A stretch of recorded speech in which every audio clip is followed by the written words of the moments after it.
What's up, neither queer nor there? My name's Surreal, and I will be your new Thursdays. So, again, my name's Surreal. I'm 17. I identify as male, but I was born in a female's body. My hobbies, a few things that I do on a regular basis. I go bouldering, which is kind of like rock climbing, just without the ropes, which is scary shit. I play a few musical instruments, mostly guitar, ukulele, and cello.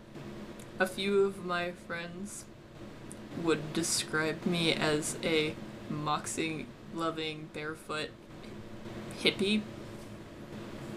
And if you don't know what moxie is, it is this wonderful, disgusting drink of doom, and I drink it way too often.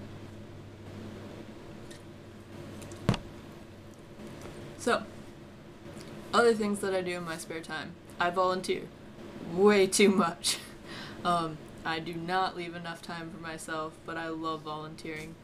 I was actually just volunteering yesterday, and I spoke at this event in Seattle in a room full of like 35 adults that I had never met before. I also volunteer for a camp called Camp 10 Trees, which is a camp for LGBT youth and youth from LGBT or untraditional families. I'll be there this summer, and hopefully next summer as a volunteer.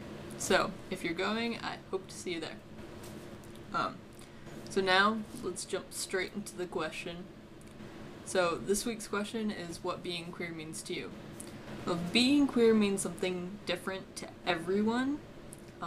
I know people who don't necessarily like the word queer, and I think that's okay. So one thing you need to do if you're going to use the word, so make sure that if you don't know how a person identifies, you don't use the word queer unless they say it's okay.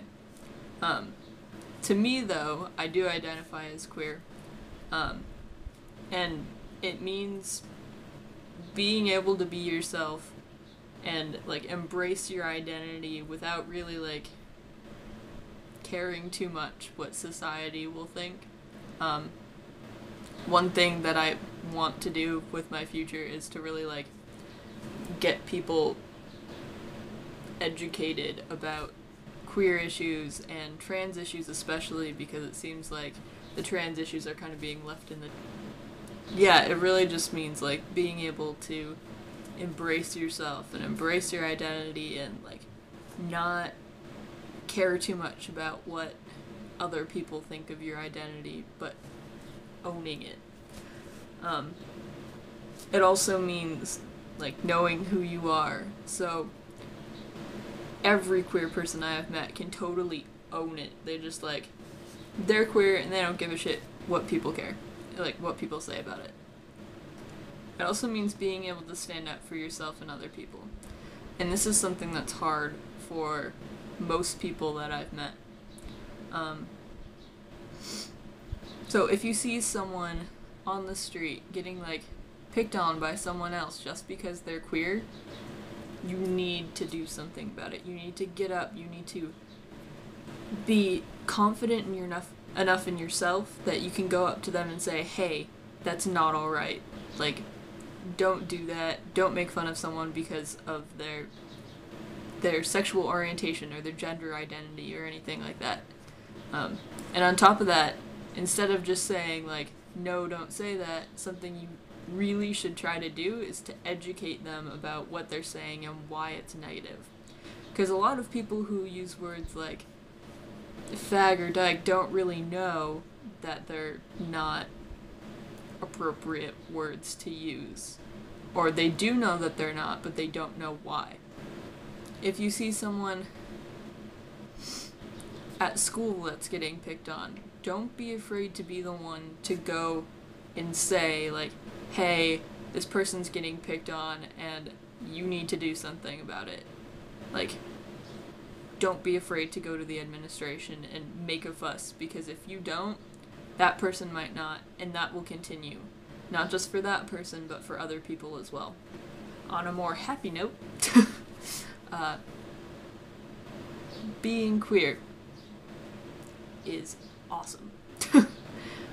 Since I came out, I've really learned how to embrace myself more and how to feel more confident in my skin and just like embrace life, which is something that I think everyone should learn how to do.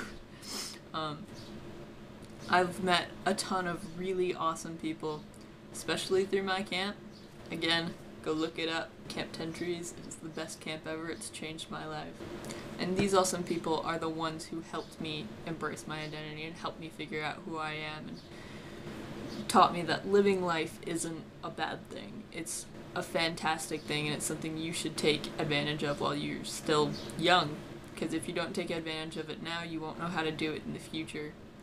And then life just won't be as fantastically magical with rainbows and unicorns and Pegasuses and... is that how you say that? Pegasus. Pegasus. Anyway. But not all queer people like rainbows or Pegasuses. I'm just gonna say Pegasi. Not all people like Pegasi or sparkles or rainbows.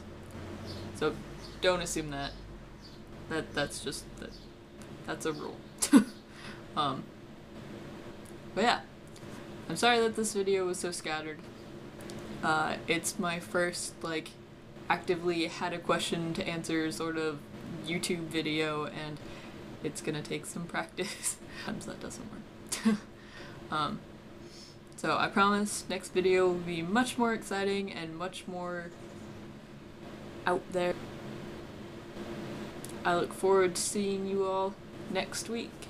Have a fantastic weekend, do something fun and awesome and magical, and embrace yourselves.